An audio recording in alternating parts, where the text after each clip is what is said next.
Man, Titans, you guys got it good with this build. You can literally get your Transcendent form instantly with 2 moves, which means we can have it up all the time, and you become a walking nuke that can't be killed, and it's so satisfying to play. Your goal on Prismatic Titan should be to get Transcendent as soon as possible, especially if you're playing Consecration. It is so good with that Jolting suspending grenade and infinite Consecration slams. And if you guys didn't know this, when you exit your Transcendence form, it refills all of your abilities for you. So that's an easy way to keep up those 3 slams. So that's why you want to play into getting that dark and light bar filled with your abilities as soon as you can on the Titan. And then if you add the correct survivability and crowd control, you have the power to destroy entire rooms even 30 power under, but also can actually survive when pressing the advantage like a Titan should be able to do. My first thought was to use Synthos or Wormgods paired with Knockout. But in more difficult content, like -30 or -20 power, I found the melee regen to be really struggling, and then my survivability was just not quite there, and my Transcendent form wasn't coming up quick enough, because you're using all light abilities and aspects. Now sure, I could one-shot something here and there, and that was really satisfying to see, but then I had to back off and wait for my abilities, or because I was close to death, and if you guys know my playstyle, that just won't do it for me. So I set this build up to pop Transcendent pretty much instantly, and then added 3 different ways to get Woven Mail for 10 seconds long each time, and that's a game changer by itself. It allows you to play way more aggressive when you have a 45% damage reduction buff all the time, plus you're not stuck to one super, which is just great, you can use the one that you want to use. So everything starts with that Consecration Slam. You leap into the air and you ignite anything in your path. Ignition's got a 20% damage buff to the Consecration Slam this season, which is just great. We pair it with Facet of Courage, where your Arc, Solar, and Void abilities deal increased damage to targets afflicted with Darkness debuffs. Our Darkness debuff is going to be Suspend, and we have 3 different ways of activating Suspend. Then technically we bump up the damage with Facet of Ruin, where it increases the area effect of solar ignitions. It's not a direct damage buff, but a bigger area means you're clearing out more enemies. So a buff in my opinion. And then we pair that with 2 artifact mods. The first one is Shield Crush. While you have Woven Mail, Frost Armor, or Void Overshield, your melee recharges faster and deals increased damage.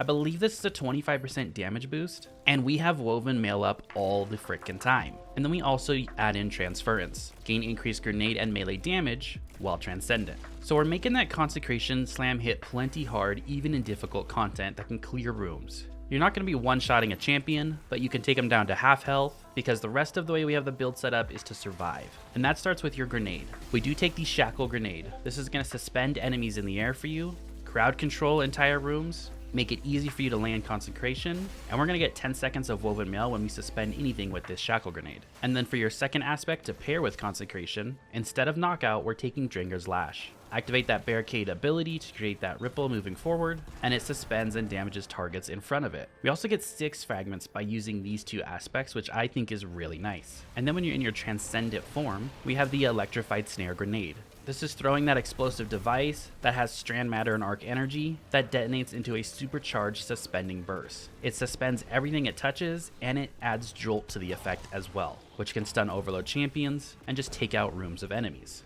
And even when you throw this grenade, you proc Woven Mail for 10 seconds when you suspend something. And the way we're doing all of that is we're adding in the exotic Abeyant Leap. This improves our Dringer's Lash, so projectiles track targets more aggressively and travel further, and it gives 2 extra projectiles to the Dringer's Lash instead of just the 1. So now your Barricade becomes a really powerhouse offensive weapon and a defensive weapon. It crowd controls everything and suspends, it allows you to safely consecrate Slam, and gives you Woven Mail for 10 seconds, because the second part of the exotic perk here is gain Woven Mail when you suspend a target. And this is from any source of suspend. So that means your Barricade when it suspends, your Shackle Grenade when it suspends, and your Electrified Snare Transcendent Grenade gives you Woven Mail for 10 seconds when you suspend something. So you have both offense and defense, and both light and dark. You literally push the front line as the Titan. We already went over Facet of Courage and Facet of Ruin. So next we add in Facet of Protection. While surrounded by combatants, which we're going to be because we suspend them and push forward, we get bonus damage reduction when 3 or more enemies are near us. Next we take Facet of Hope. While you have an elemental buff, your class ability regenerates more quickly. The buff we're going to have is Radiant, because we pick up an orb on the ground and get Radiant for 10 seconds from the artifact. The next one we add in is Facet of Bravery. The main thing we're taking from this, and you could slot this one out if you want for something else, defeating targets with powered melee final blows grants unraveling rounds to your strand weapons. I like to pair this with the Call, and specifically, it's the Rocket Strand sidearm, and you guys want to get Strategist on it. in the first column. Final blows with this weapon generate improved class ability energy. It's just another way to keep that class ability coming back, which is so strong with Abeyant Leaps. And then your last fragment is Facet of Purpose. Picking up an Orb of Power grants you an effect based on your super. Now we can take this 3 ways. Either the new Void super, which is so much fun to use, you get a Void Overshield when you pick up an Orb of Power, or we go with Berserker and we get Woven Mail when we pick up an Orb of Power. But the third way that I would suggest doing it, if you don't really care too much about your super, that would be to use the Solar super with Hammers, because that means when you pick up an Orb of Power, you gain Restoration. Now the super is not the best, I'll give you that, but you're doing so much between your Suspend and your Consecration that it's not 100% needed, if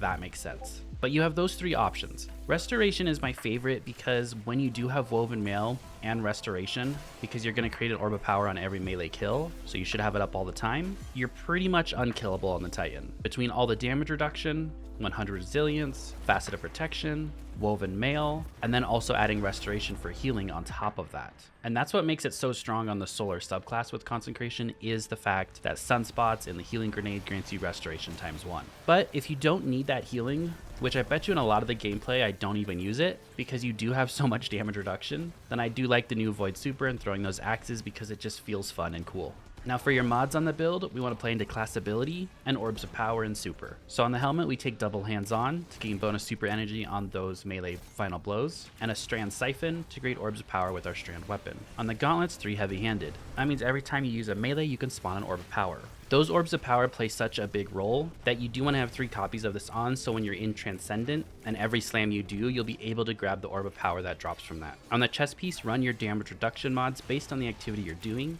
And then on the boots, I like Insulation, Absolution, and Recuperation. Recuperation gives you 70 HP on orb pickup. You're spawning so many orbs, that's just another way to heal. Insulation gives you 4% class ability energy on orb pickup, and Absolution gives you 10% class ability on orb pickup. So a nice 15% bonus to your barricade. And then on the class item, we actually use Utility Kickstart. So when we get 3 armor charges from those Orbs of Power, we spend it and get about 30% of our barricade back instantly in PvE. Then we add in Reaper, so when we get a kill with that Call sidearm that has Strategist on it, we're also going to spawn another Orb of Power after we use our barricade. And you're going to be using that a lot to proc Woven Mail and crowd control your enemies to go in for the slam. And then lastly, a Bomber there as well. For the Artifact mod, the only other thing to put on is Radiant Orbs while you have Solar or Prismatic subclass equipped. Picking up an Orb of Power makes you Radiant.